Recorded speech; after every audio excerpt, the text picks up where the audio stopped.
장례식장에 가게 되면 만나게 되는 장례 지도사. 누군가의 마지막 길을 지켜드리고 또 남은 유족들을 제일 먼저 위로해주는 분이라고 할 수 있는데요. 이 일을 30년 가까이 해오신 분이 계십니다. 장례 지도사 직접 만나서 얘기 나눠보겠습니다. 어서 오세요. 고인의 마지막 길을 도리를 다해서 이제 정성껏 모셔드리는 장례 지도사 유재승입니다.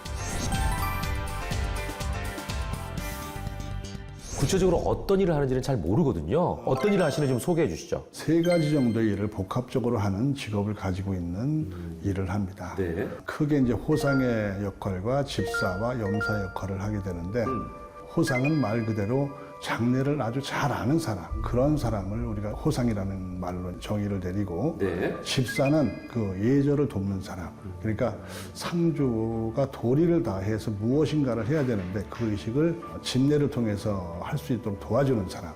염사라는 직업은 시신을 바르게 정리하는 일, 염을 한다 이런 뜻으로 보통 우리가 이야기를 합니다. 그런데 요즘에는요, 장례식이 전통과 현대 그 어떤 예법이 공존하다 보니까 헷갈릴 수 있는 절차들이 꽤 많더라고요. 그 행동이 옛날처럼 복잡한 구성을 좀 단순화했다 이렇게 보시면 거의 맞을 겁니다. 예절은 상대와 나와의 관계를 정의하는 겁니다. 예의라고 하는 것은 바른 행동에 대한 마음가짐이고 네. 절은 거기에 따른 행동이다. 상대가 내 마음을 전하면 받아줘야 되고 받지 않는다면 예절은 성립이 안 되는 거죠. 자, 그러니까 장례식장 안에서 진정한 의미의 예를 갖출 수 있도록 돕는 역할을 하는 것이 장례 지도사다. 이렇게 생각할 수 있겠네요. 네, 맞습니다. 네. 그리고 장례식이라고 하는 것은 그냥 단순하게 그냥 죽음 처리의 일이 아니라 돌아가신 분의 마지막 예식으로서 자식이 입장에서 도리를 다하는. 역시 예를 갖추는 거죠. 예. 고수님께서는 이 일을 하실 때 특히 조심하고 마음 쓰는 부분이 있으십니까? 이 장례식은 네. 어찌 보면 상당히 민감한 부분에서 가족들이 접하고 있는 상황이에요. 내가 무엇인가의 행동을 할 때 정의를 내려서 바른 행동을 해줘야 가족이 거기에 따른 뜻을 분명히 전할 수 있고 마음의 상처도 치유할 수 있고. 항상 저도 문상을 가는 경우가 있는데 어떻게 무슨 말로 위로하는 게 가장 적절한가요? 상처가 있는 사람에게 상처를 다시 들추게 하는 것은 바른 도리가 아니죠. 아, 그래요? 예, 어떻게 돌아가셨느냐 이렇게 물어보는 것은 구체적인 사안에 대해서 꼬치꼬치 뭐 캐묻고 궁금증을 해소하는 자리는 아니다. 그렇죠. 상처를 드러내는 일이기 때문에. 그러네요. 자, 그럴 때 고수는 어떻게 위로를 하십니까? 돌아가신 분, 예를 들어 손자면 할머니가, 자식이면 어머니가 여지까지 가족을 위해서 오랜 시간 힘들게 우리를 키우면서 사셨습니다. 이제 그분의 소임을 다 하셨고 우리가 죽음이 끝이 아닌 어떻게 보면 저희는 새로운 시작이라고 이야기를 합니다. 자, 요즘 보니까 우리나라가 이제 초고령 사회로 접어들면서 좋은 죽음의 조건으로 스스로 준비하면서 주변에 피해를 주지 않아야 한다라는 생각을 가진 사람이 우리나라 중년층 10명 중에 6명이라고 나타났어요. 이런 어떤 사회적인 변화를 고수께서는 느끼고 계십니까? 잘 사는 사람은 잘 죽습니다.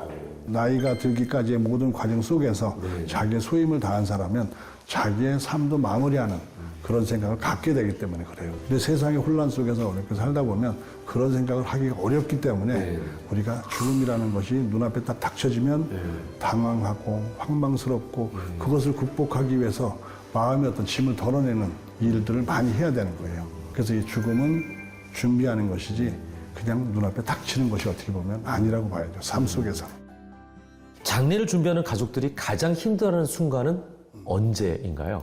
특히나 입관식에서 더 그런 감을 느낍니다. 왜냐하면 돌아가신 분의 모습을 마지막으로 뵙기 때문에 나와의 영원한 이별이라는 것을 다시 한번 실감하게 되고 그 과정 속에서 또 지도사의 역할이 이제 지나온 과거 속에서 회상을 통해서 이별을 구하십시오 하는 이런 내용을 통해서 이별을 준비하기 때문에 가장 마음도 치유가 되기도 하고 상처가 되기도 합니다. 자, 누군가의 슬픔을 함께 한다는 게 말처럼 쉽지는 않을 것 같아요. 어떻게 이 어려운 길을 선택하게 되셨습니까?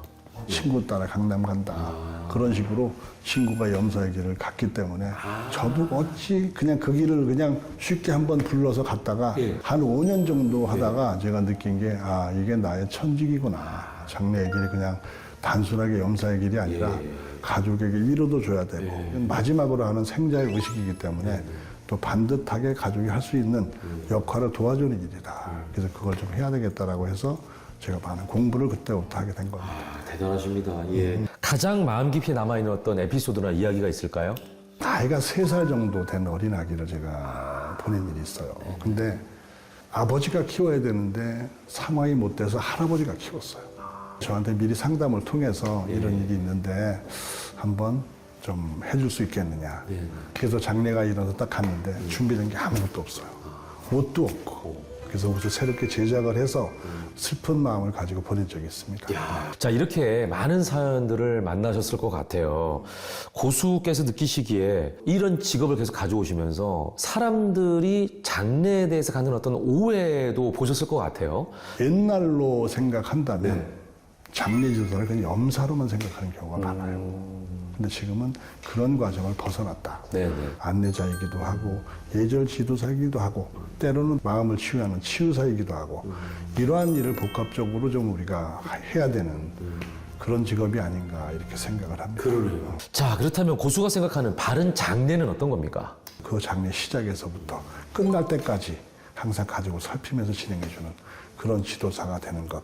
또 이별을 그렇게 잘 할 수 있도록 마음가짐을 좀 바꾸는 것. 그렇다면 삶도 아름다워질 것이고 죽음도 잘 처리가 된다면 서로 상호 보존 관계가 잘 이루어지지 않을까 이런 생각을 합니다. 그래서 마지막으로는 장례 지도사를 꿈꾸는 수많은 분들, 후배들에게 조언을 좀 해주신다면 어떤 말씀 해줄 수 있을까요?